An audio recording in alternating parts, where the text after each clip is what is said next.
Hey, if you've been riding kickstart motorcycles long enough, you know sooner or later you're going to break something in the Kickstarter. A lot of times it happens to be the kicker cover, and I'm going to show you how I repair a kicker cover that's been broken. You don't throw a good old vintage Harley Davidson custom stuff away. Let me show you how you fix it. All right, I'm going to fix this vintage, I believe it's a Jammer Harley Davidson 4-speed kicker cover. It's got one of the ears broken off here that mounts it to the 4-speed, but it's a cool old piece. You don't throw it out. Easy enough to fix it. So I'm gonna go ahead and grab the TIG welder, get it all set up. I'm gonna just clean up the aluminum around this area real quick where I'm gonna weld, and I'll get right to it. All right, I clean this up a little bit. It doesn't take a whole lot. Aluminum just really likes a clean surface to weld to, so I took a nice coarse porting bit and made sure I had a nice clean area around the weld. And you'll see if I'm welding it, you'll hear it popping and hissing when I'm welding with the aluminum TIG welder, if there's any dirt and impurities in there, and there's always going to be something in the pores of the aluminum, but it'll cook out real quick and I'll get a real nice bond here. All right, just got to put on my New York City Transit Authority gloves, some binoculars, my welding hood. Let me get right to it. I got the TIG welder set at 180 amps.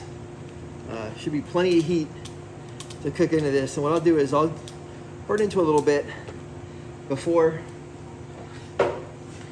I start adding filler rod. I'll burn in a little bit with the torch and let the torch get my piece of material hot, and then I'll start filling and build this up. Let's go real quick, you'll see how it goes.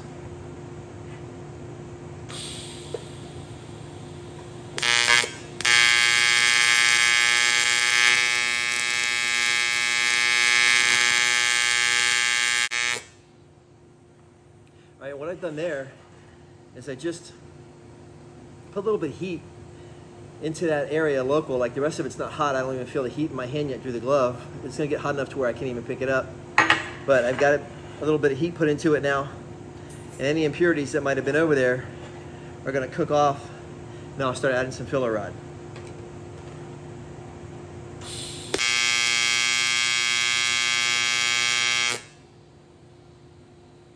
Now the key here is to really burn in good and deep, because there's several studs that hold the cover to the side of the transmission case. Regardless, you don't want this one to break again. You know, I'm doing the repair on it, so the last thing I want is for it to break. So you know, I just burn in real good and deep, and I'll just start to build this up around here. And before you know it, I'll have a big, nice aluminum boss, which is really a casting. So the aluminum kicker cover is a casting. They melt aluminum down to a liquid form, they pour it into a mold that's shaped like this, and when it hardens and cools, this is what comes out of the mold. Of course they have to finish machine it, but this shape is what comes out of the mold. And welding is the same thing, except you're not using a mold. Welding, I'm taking heat, I'm liquefying the cover, I'm liquefying the filler rod, and when they cool together, it's really just a casting that's done outside of a mold. You use the shielding gas of the welder to keep it from getting impurities in it.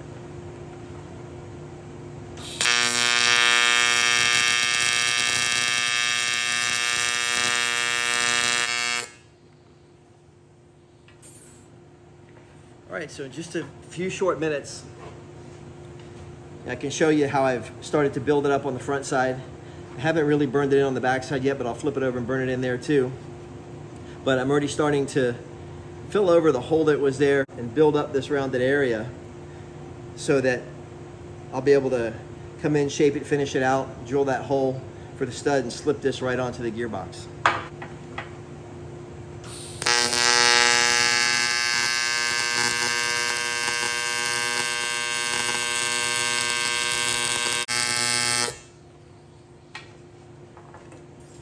And you can kind of see from the back side there how I've kind of filled it in, got real good penetration, and then I'll just keep working from the front to the back. That extra material will give me something to remove to get down to the shape like these other stud bosses that I want.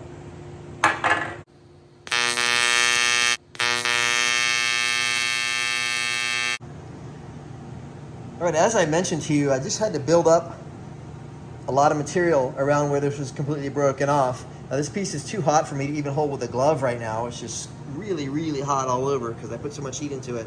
But you can kind of see my weld build up there. And there's a little bit of black carbon buildup on the back there. That's some oil and dirt that was in the bore where the stud goes through. But you know, there's always going to be something like that. But as far as where the weld was performed, everything's nice and clean. So now what I'm going to do is let it cool, and then I'll go ahead and start to shape it and bring you along with me on the shaping process. All right, the first thing I can do is take this high spot off the back side of the kicker cover. This is the gasket surface. So I'm going to use a porting bit here. And I got some gloves. What I'm going to do is I'm going to take all this high material off, and I'm going to finish it on the belt sander. And what that's going to allow me to do is lay a gasket on it, mark the hole, and drill the hole, because I'm going to shape the outside of the casting around the drilled hole. So I need to have the hole located. So I'm going to go ahead and start taking material off right now.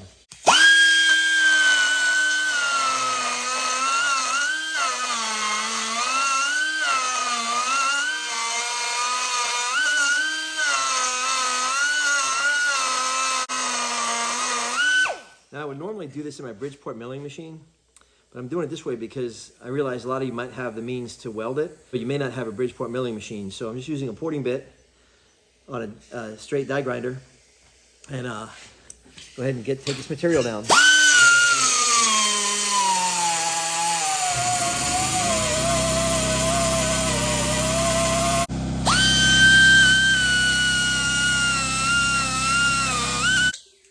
All right, so I've taken a lot of the material off the back side of this now. I just hog it away with that bit. It takes it off so fast. And I'm going to finish it out with the belt sander. And what the belt sander is going to do is the flat surface of the belt sander is going to allow me to get one flat surface all the way across this kicker, which is what I really need to get a good gasket seal so this thing doesn't leak here. It'll leak everywhere else, but it won't leak here.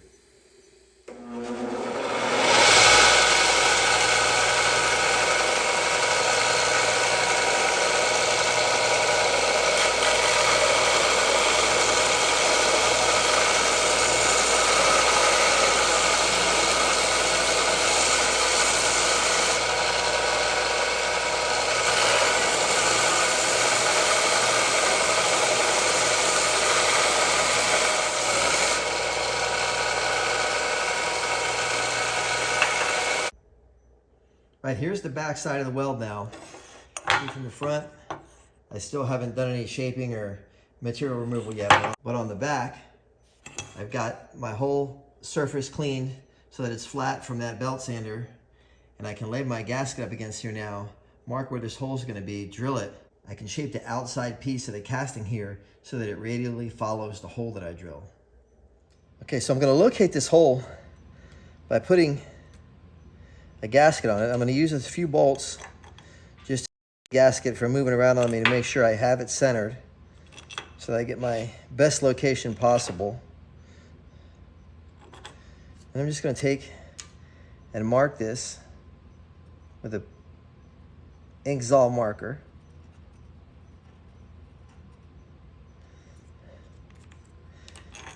And just pull this back so you can see. Now you can see my mark. I'm going to go ahead and center punch that and drill it, and then I can shape everything around the outside to mimic how these are shaped. There's my center punch mark in the middle, allowing me to get my drill bit in there without having to walk all over the place. I've got the kicker cover on the table in the milling machine with the drill bit ready to go.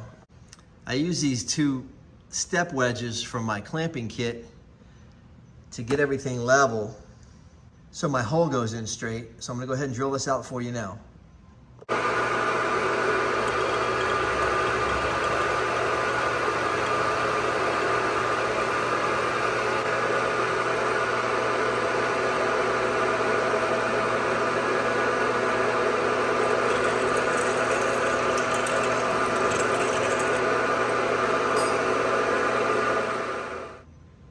Right, there's my drilled hole in the repair area. I put the gasket down. You can see I got it indexed with the other bolts, and the bolt goes right in. So this thing will line right up when put back on another Harley-Davidson 4-speed transmission. Now all I have to do is clean up this outside. I'm going to use the outside of this gasket to trace the shape here. You can see these are a little larger. I'm going to leave a little extra material here because I can. I've got it. I'm going to go ahead and trace that.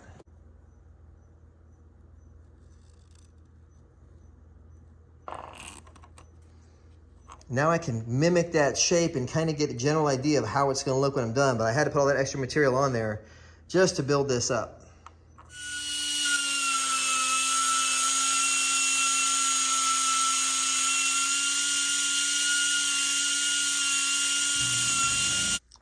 Look here, I'm getting closer. I've got it really shaped out. I got all that extra material removed away except what I need to use for shaping. And I'm gonna go ahead and finish it off now with some abrasives. Using that porting bit, it's pretty aggressive and it wants to bite and tear into the cover. So I'm gonna finish this off with some abrasives and clean it up, and you'll be able to see a real nice repair done on this part.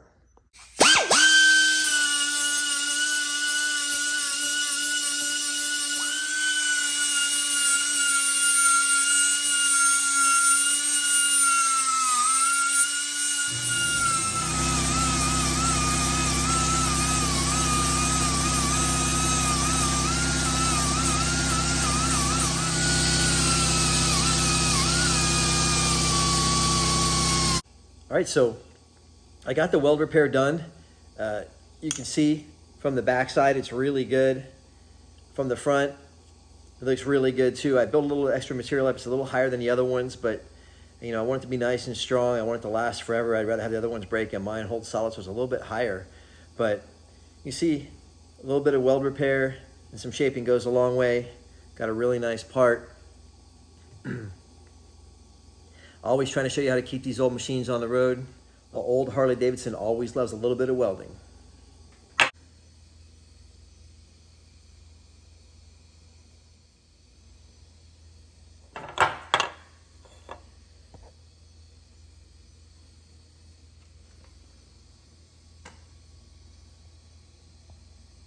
Hey, I hope you enjoyed watching that. If there's anything you'd like to see me do, leave it in the comments below. I'll read through them and I'll try and see if I can accommodate you.